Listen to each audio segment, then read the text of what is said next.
Aming dakilang Diyos, lumalapit kami sa iyo ng may pagpapakumbaba at pusong puno ng pananampalataya.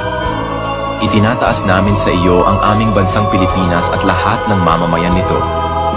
Pagpalain mo po kami ng kapayapaan sa gitna ng mga pagsubok.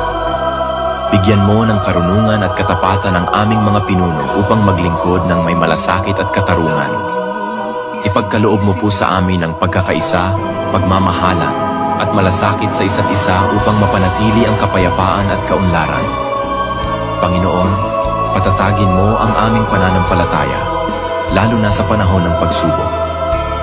Palakasin mo ang aming loob upang hindi kami panghinaan ng pag-asa.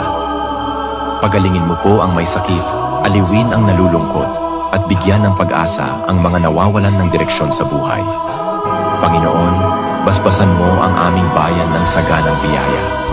Pagkain sa bawat hapag, trabaho para sa nangangailangan, at proteksyon laban sa anumang kapahamakan. Sa iyo po namin ipinagkakatiwala ang aming bansa. Naway patuloy mong pagharian ang aming puso at buhay. Sa pangalan ni Jesus. Amen.